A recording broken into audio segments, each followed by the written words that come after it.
All right, so the world's largest primary silver mine just went completely offline, producing over 20 million ounces per year, and not a single mainstream outlet is reporting it. Not Bloomberg, not Reuters, not CNBC, nothing. Complete silence. And everyone's scrolling past like it's just another day, asking themselves, should I care about this? Is this even important? What does this actually mean for silver prices? Short answer, this isn't just another mining disruption. This is what it looks like when a physical supply crisis that's been building for 5 consecutive years collides with a financial system that pretends paper contracts equal actual metal. And the ones who understand the difference between temporary shutdowns and structural collapse see something completely different happening right now. I'm from OG Finlyzer, and if you're new here, you probably clicked with suspicion thinking this is just another hype video, another doom prediction, another clickbait headline. Good. That's exactly the mindset you should have walking into this. I don't want blind followers who just accept whatever I say. I want critical thinkers who verify everything using publicly available data. I want observers who check sources themselves, track numbers independently, and make their own informed decisions. Because what I'm about to walk you through isn't my opinion or some wild prediction about where silver's going.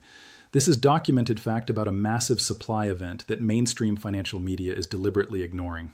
And honestly, that silence should tell you more than the shutdown itself. Here's what makes this different. I've been tracking commodity supply chains and precious metals markets for years. I've seen disruptions come and go. I've watched mainstream media hype temporary issues and ignore structural ones. And what's happening right now with this mine shutdown combined with everything else hitting the silver market simultaneously, this isn't normal. This is the kind of setup that separates people who saw it coming from people who'll be asking in 6 months why nobody warned them. So if you understand what's actually at stake here, drop a comment right now saying supply shock. Subscribe to OG Finlyzer because this situation is developing in real time and you need to know what's happening before the crowd figures it out and before prices reflect reality. Now let me walk you through the facts. Every single detail I'm about to share you can verify independently using public sources. The mine in question is Peñasquito in Zacatecas, Mexico. It's owned and operated by Newmont Corporation, the largest gold mining company in the entire world. You can go to Newmont's investor relations page right this second, pull up their latest operational update. The information is sitting there publicly available for anyone who actually looks. Peñasquito isn't just any silver mine. It's the single largest primary silver producing mine on the planet. In 2024, it produced approximately 21.8 million ounces of silver, along with significant gold, zinc, and lead output. To put that number in perspective, 21.8 million ounces is more silver than the entire registered inventory of COMEX. Think about that. One mine produced more silver in a single year than the total amount available for delivery on the exchange that supposedly sets the global silver price. Now let me tell you what happened and why this matters more than people realize. In late January 2026, Newmont announced a complete suspension of operations at Peñasquito due to a combination of factors, and each factor individually is significant. Together, they paint a picture that should alarm anyone paying real attention to silver supply fundamentals. Factor 1, labor disputes. The mine workers' union had been in negotiations with Newmont for months over wages, safety conditions, and profit sharing. Mexico's labor laws were reformed in recent years, giving unions significantly more bargaining power than they had before. Negotiations broke down completely. Workers went on strike.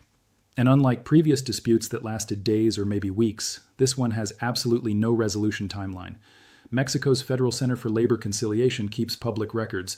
The filing shows the union's demands include a 25% wage increase, improved safety infrastructure, and a percentage of revenue directly tied to commodity prices. Newmont has publicly stated these demands would make operations economically unviable at current production costs. That's not speculation, that's their official position. Factor 2, water access restrictions. Zacatecas has been experiencing severe drought conditions. The Mexican government's National Water Commission published data showing that the aquifer supplying Peñasquito has dropped to critical levels. Mining operations require absolutely massive amounts of water for processing ore. You can't run a modern mine without it. The commission imposed water usage restrictions on all industrial operations in the region back in December 2025. Peñasquito's water allocation was cut by 40%. Now think about that practically. You cannot run a mine at full capacity with 40% less water. You cannot even run it at half capacity. At a certain point, you physically cannot run it at all. Factor 3, and this is the one that tells you this shutdown may not be temporary at all. The Mexican government has been signaling very clearly for over a year that it intends to dramatically increase state control over strategic mineral resources. The current administration has publicly discussed reclassifying silver as a strategic national resource, similar to what was done with lithium in 2023. Go to the Mexican Chamber of Deputies website. There's pending legislation right now that would require majority Mexican ownership of any mines producing strategic minerals and would impose strict export quotas on silver production. This legislation hasn't passed yet, but the political direction is absolutely clear and unmistakable. Mining companies are making operational decisions based on where politics are heading, not where they are today. Newmont didn't just shut down because of a strike. They didn't just shut down because of water restrictions. They shut down because the entire operating environment in Mexico is becoming increasingly hostile to foreign mining companies producing silver. And Peñasquito is the canary in the coal mine showing what's coming for other operations. Now let me show you why this matters for global silver supply in a way most analysts completely miss.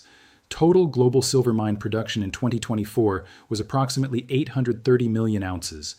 Peñasquito produced 21.8 million of those ounces. That's 2.6% of total global supply from a single mine. But here's the critical part that almost everyone overlooks. Silver was already in a deficit of 180 million ounces per year before this shutdown even happened. The world was already consuming 180 million more ounces annually than it was producing every single year for 5 consecutive years. Now, remove 21.8 million ounces from the supply side of that equation. The deficit doesn't just grow by 21.8 million, it grows by 21.8 million on top of an already existing 180 million ounce structural shortfall. The new deficit is over 200 million ounces per year. Let me put that in monthly terms so you can feel the scale. 200 million ounces divided by 12 months equals 16.7 million ounces of deficit every single month. COMEX registered silver sitting in warehouses available for delivery is 30 million ounces total. At this deficit rate, the equivalent of the entire COMEX deliverable inventory is consumed from global supply every 1.8 months. The buffer between supply and demand just got dramatically thinner, and it was already razor thin before this happened. But the Peñasquito shutdown isn't happening in isolation. Let me show you what else is simultaneously hitting silver supply right now that you're not hearing about anywhere. In Peru, the world's second largest silver producing country, political instability has disrupted mining operations across 3 major regions. Protests and road blockades have intermittently shut down transport routes from mines to processing facilities throughout 2025 and continuing into 2026. Peru's Ministry of Energy and Mines reported that silver production dropped 8% year over year in the latest quarterly data. That's not a small number. In Bolivia, the San Cristóbal mine, one of the top 10 silver mines globally, reported declining ore grades in its latest technical report. The silver content per ton of ore processed has dropped 15% over the last 3 years. They're pulling the same volume of rock out of the ground but getting significantly less silver from it. This is geological reality that cannot be fixed with more investment or better technology. The high-grade ore is being systematically depleted. In Russia, sanctions have completely disrupted supply chains for mining equipment and chemicals needed for silver extraction. Russian silver production has been difficult to track accurately since 2022, but industry estimates suggest a 10 to 15% decline. And in China, the world's largest silver refiner by far, the government implemented strict export controls on January 1st, 2026. Only 44 companies are now authorized to export silver, and each shipment requires direct government approval. China refines 65 to 70% of all silver produced globally. Even if mines elsewhere keep producing, the refined silver that industry actually uses has to flow through China, and China is deliberately tightening that valve. Let me add this all up so you can see the complete picture. The largest primary silver mine just shut down indefinitely. The second largest producing country is experiencing significant production declines from political disruption. Ore grades are falling at major mines worldwide. Russian supply is constrained by sanctions, and the country that refines most of the world's silver just restricted exports. All of this is happening simultaneously.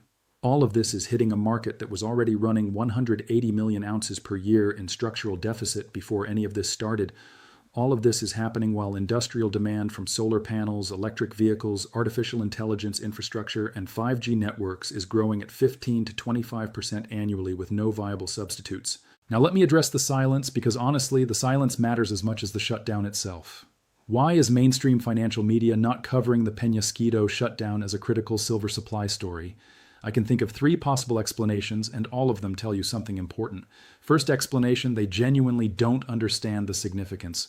Most financial journalists don't cover commodity supply chains in any real depth. They report price movements, but not the actual physical market dynamics driving those movements. A mine shutdown in Mexico doesn't generate the same clicks as Bitcoin hitting new highs or tech stock earnings beats, so it doesn't get editorial priority and doesn't get covered. Second explanation, the information simply hasn't reached them yet. Mining news travels slowly through mainstream channels. Industry publications cover these stories immediately, but those don't feed into the Bloomberg terminals and Reuters wires that mainstream journalists monitor constantly. There's often a lag of days or even weeks before supply-side mining news makes it to mainstream financial media coverage. The third explanation, and this is the one I want you to consider most carefully, covering a major silver supply disruption would draw unwanted attention to the physical shortage that's been quietly building for 5 straight years. It would raise uncomfortable questions about the growing gap between paper prices and physical reality. It would make people think seriously about silver at a time when the financial establishment would strongly prefer your attention focused elsewhere. I'm not saying there's some grand conspiracy to suppress silver news coverage. What I'm saying is there's a clear incentive structure that actively discourages it. Silver is a relatively small market compared to stocks or bonds. Covering it doesn't generate meaningful advertising revenue from major financial firms. And raising questions about commodity shortages creates anxiety that the financial media's biggest sponsors, the banks and brokerages, would much prefer to avoid. The incentives explain the silence better than any conspiracy theory ever could. Subscribe to OG Finlyzer because when supply disruptions like this happen, I cover them in real time with verifiable data. Drop a comment saying supply shock and tell me honestly, do you think Peñasquito reopens in the next few months, or is this the beginning of a much larger trend of mine closures globally? I want to hear your analysis because genuinely, the best insights come from this community. Stay sharp and watch the supply data closely.